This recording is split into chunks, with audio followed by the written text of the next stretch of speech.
When We Disagree is a show about arguments, how we have them, why we have them, and their impact on our relationships and ourselves. What's the opposite of a contrarian? Many of us have experiences with this person. Let's call them yes queens or yes kings. These are people who agree with you all of the time. I had a bad experience at some burger joint and I tell them about it and they say, yeah, that place is awful. I don't really like superhero movies and they say, same, me too. It can come across as supportive. I'm feeling shame about something or I'm considering making a decision that might ruffle some feathers, and they say, live your truth, trust yourself, you gotta look out for number one, Shakespearean, to thine own self be true, or if you think it or feel it, it can't possibly be wrong because you should trust your gut. Yes queens and yes kings can be really useful and validating and friendly, and some of us, especially those of us who want to be told that we're the fairest of them all, surround ourselves with yes people. But contention, conflict, and antagonism are not just necessary to arrive at good decisions and get all the facts out and see decisions from every different angle. They're also essential component of deep relationships, of fun relationships. Sometimes the best way to enhance a relationship is to have and survive conflict. Sometimes the best way to support someone is to tell them they're wrong. I'm Michael Lee, Professor of Communication and Director of the Civility Initiative at the College of Charleston. Today's guest is Bill Keith, Professor of Communication at the University of Wisconsin-Milwaukee. He's from Cleveland, and he's the author of Radically Civil, How to Save Democracy, One Conversation at a Time, written also with Rob Danish. Bill, tell us an argument story. Hi, Mike. Good to see you again. Yeah, so obviously I have some commitments to the idea of having good arguments and maintaining them and stuff. So I have some frustration around this particular episode. So it's somebody that I knew for around 9 years, and we were friends. And this is a really nice, good person. I want people to realize that this is not a maniac, and it's a person who, helped create a organization to house and feed the homeless and stuff like that. But as I got to know them better, it came out that they believed many conspiracy theories.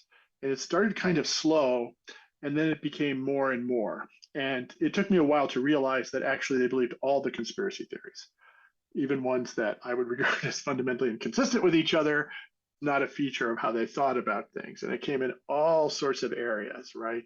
So at one point, her husband and I were talking about the NBA finals, and she's like, well, why do you care? That's all. They've already decided who's going to win. That's all completely rigged, right? And I've since found out there are other people who think that, even though I don't think there's really any evidence except your critique of the refereeing. And then, you get into areas.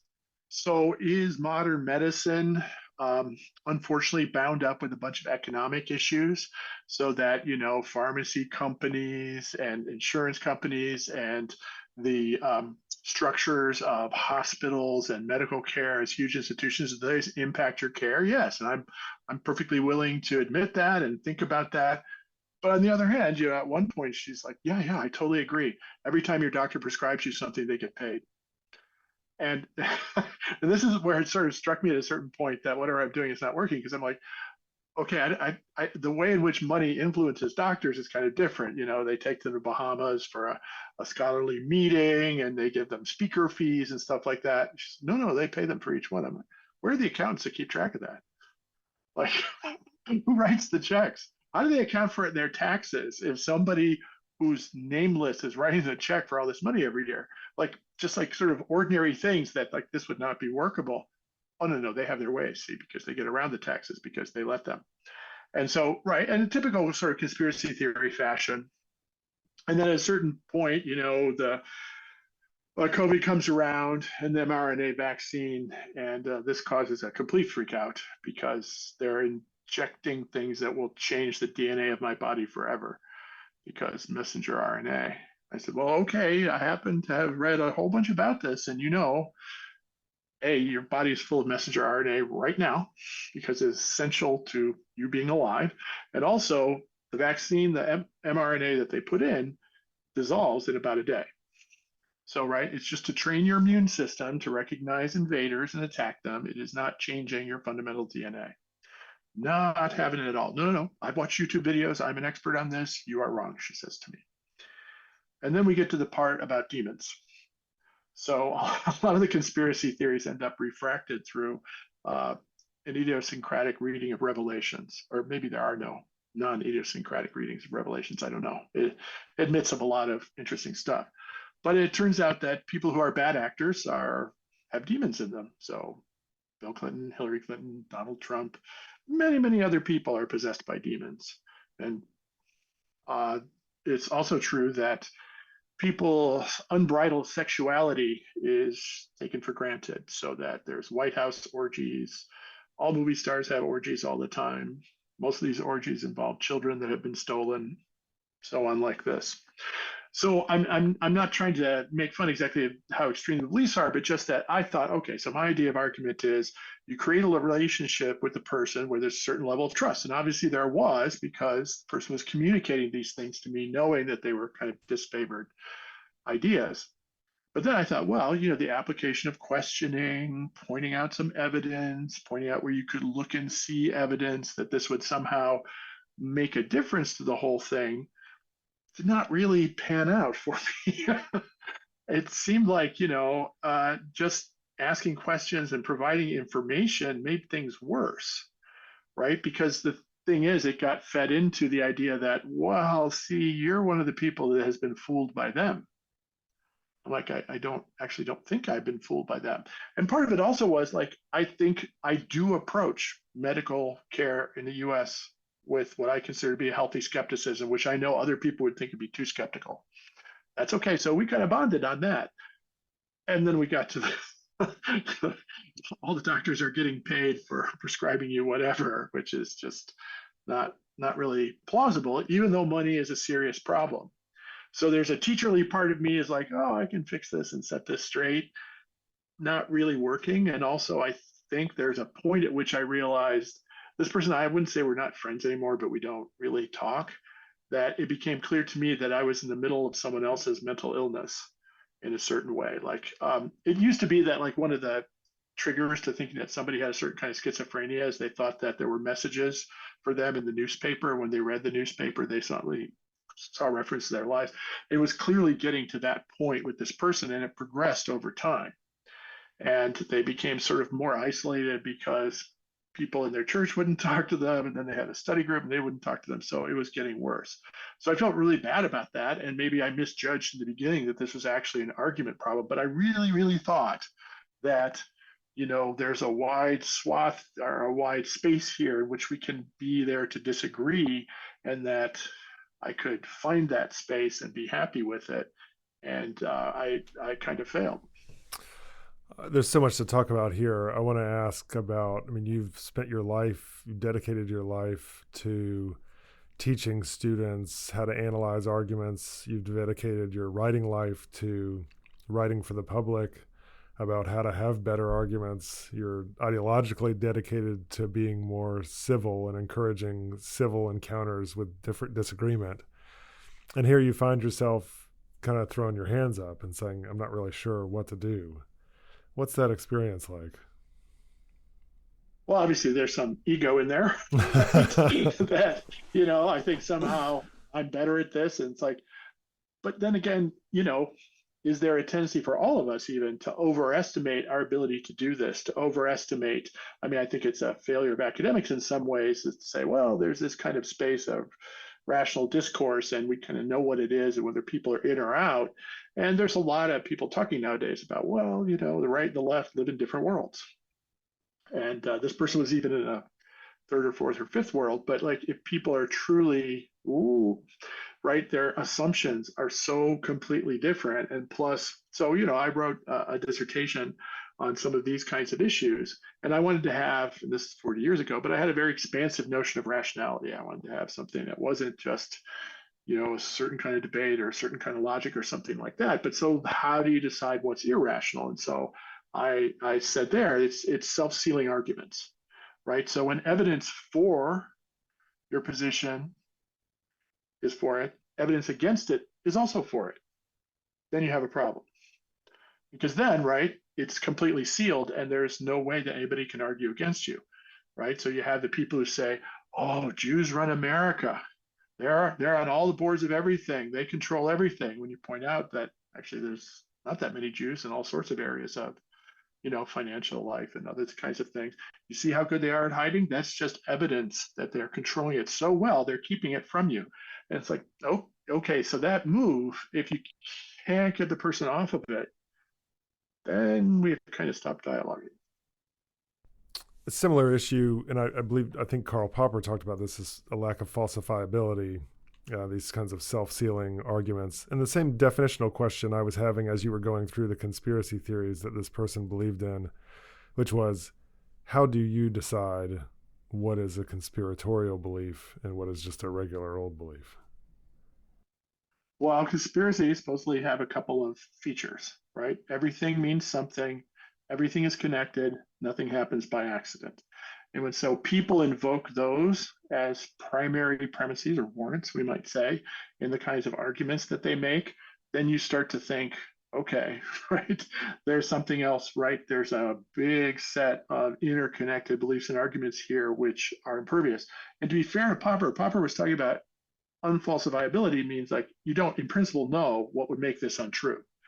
I do know what makes some of these things untrue. Here is the evidence for it. And the person's like, but that evidence just proves my point, right? It's like the worst version of the debate turnaround.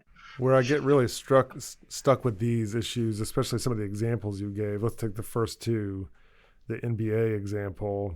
I've had that same argument with friends since college that the NBA is rigged. And then the Tim Donaghy refereeing scandal. I mean, he's calling inordinate numbers of fouls. He's absolutely on the take. He probably single-handedly swung the Kings v. Lakers series with Kobe and Shaq and Chris Webber and them. And then you find some evidence like that, and then of course we don't have to look very far with the pharmaceutical industry, payouts, incentives, et cetera, to kind of color in a larger conspiratorial claim. So it seems like there's yet another thing in addition to the qualities you mentioned of conspiratorial arguments, which is dichotomous thinking. It is a kind of them and an us, a good and an evil. And Tim Donaghy just proves that the whole lot is dirty. The Sacklers just prove that the whole lot of the pharmaceutical industry is dirty, as opposed to thinking, there's a ton of weird gray areas. It can be very confusing. It's hard to kind of muddle through and figure out what's what. Yes, there was a referee fixing scandal. Yes, there's some dirtiness in the pharmaceutical industry, and some of these drugs really work, and not all doctors are on the take, and there's honest referees all at the same time. Other thing that I've thought about this along those lines is that there's a lot of things we want to talk about nowadays as systemic problems. It isn't the problem of individual actors. And that's kind of like where it's a little bit weird that just individual doctors are getting paid off. That's a systemic problem. Companies, the Sacklers represent a giant company. And like the refereeing scandal, you could also take that to be evidence. Look, he got caught. Anybody else who did it would get caught. So that's not so scary. But when people look at big systemic problems, a lot of which have to do with capitalism, right? So people who want to profit, a system is designed to make profit for people, whether they like it or not, and it's going to, warp things in a particular direction. When you look at that, the conspiracy theory comes out thinking it must be somebody doing something, right? As opposed to the system controlling people, right? Because I realize now when I go to the doctor, they have this computer in front of them. There's the electronic medical records. The hospital system that I go to has already decided what makes me sick and what makes me well. They need to prescribe me certain drugs. This is true, actually. Not only are they dinged in their evaluation if they don't prescribe me, they're dinged if I don't actually fill the prescription. And I'm like, a doctor told me this. I'm like, He goes, of course we know. Oh, that's like, he just made it worse. But like, he didn't choose that system. Right. And I've talked to other physicians, and they're like, yeah, everybody's got to kind of decide how they're going to resist that and when they're going to resist that. And that's a personal ethical choice you make, how you push back and what you deal with. Okay. But you can see somebody from the outside, not knowing any of this, looking at it and saying, it's just all of these things. It's just a they. There is a they that is doing this thing, when the they is actually the system. Anytime I talk to somebody who is talking about the frustrations of arguing with a conspiracy theorist, I always have to ask whether you have beliefs that you could characterize as conspiratorial. In other words, do you believe in any conspiracy theories? Well, to be fair, we now use conspiracy to dismiss people, but some conspiracies are absolutely real. Watergate, Iran-Contra scandal, like the Sacklers, right? There's tons of real live conspiracy theories. They're almost never totalizing conspiracies, right? So the idea, I had some relatives from another country. They sent me, so there are these guys in Hollywood who make like the title credits, animated title credits for movies, very, very slick. And so there, ever since its inception, the Federal Reserve has attracted conspiracy thinking because it's quasi-governmental. It both is and isn't. And that ambiguity seems to set off the theorizing, right? Since there's multiple roles it could play.